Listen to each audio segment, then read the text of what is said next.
Blood. Ui Fury vs Michael Hunter pour un combat éliminatoire pour la ceinture WBA. Donc là c'est la demi-finale et le vainqueur de ce combat pourra prendre le vainqueur entre Daniel Dubois et Trevor Bryan. Et donc ils auront accès à la ceinture WBA régulière. Et ensuite peut-être ils pourront, le vainqueur de ces combats pourra combattre pour la ceinture WBA super qui est actuellement détenue par Alexander Usyk. Donc pour moi ces deux boxeurs sont très sous-cotés. D'un côté on a Ui Fury euh, qui lui est grand, il mesure 1m98, il a 27 ans, donc voilà, il commence à rentrer dans son prime. Je trouve qu'il bouge très bien, il est très mobile, les deux boxeurs sont très mobiles d'ailleurs, et voilà, il a de bons mouvements de tête, il gère bien les distances. Donc voilà, c'est quelqu'un qui est très très difficile à toucher.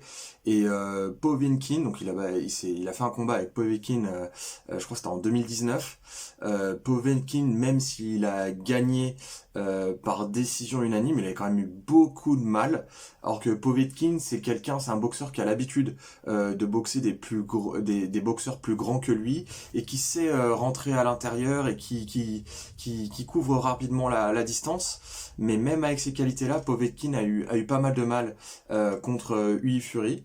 Donc voilà, très intéressant. Et c'est un boxeur aussi, Ui Fury, qui a du cœur, je trouve, et qui lâche pas.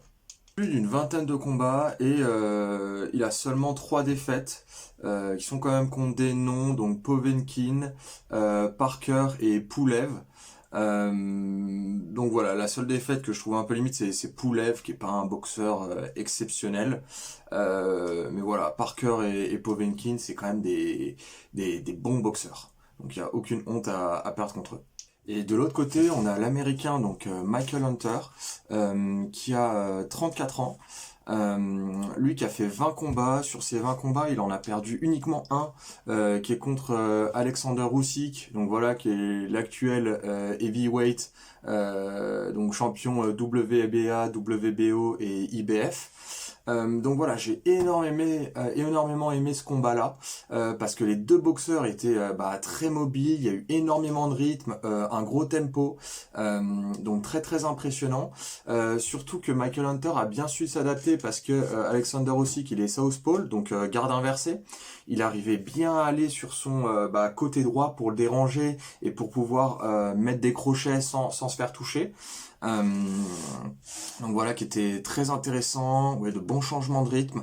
À la fin, donc Alexander Usyk, il a commencé à prendre l'avantage parce que voilà, il avait une meilleure condition physique que Michael Hunter.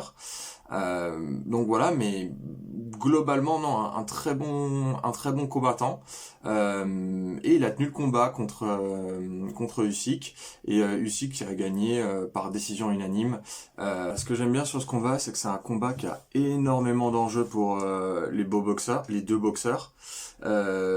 Pour Hunter, c'est que voilà, il a fait vraiment une piètre performance sur son dernier combat, qui était un rematch contre un boxeur un peu inconnu qui s'appelle Jeffrey Forrest. Donc voilà, il a fait une égalité, mais bon, c'était vraiment pas top.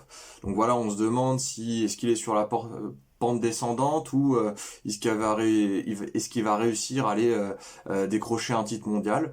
Donc ça, c'est vraiment la question. Et puis la question qu'on se pose, c'est est-ce que c'est une erreur de parcours ou pas.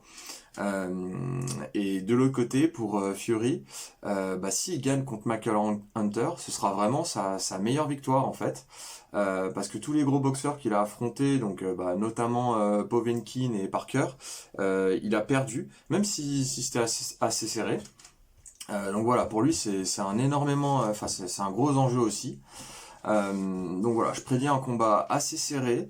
Je pense que ça va aller au bout. pour être honnête, parce que les deux ont beaucoup de cœur, ils encaissent plutôt bien les coups. Euh, mais je donne quand même un petit avantage à Michael Hunter.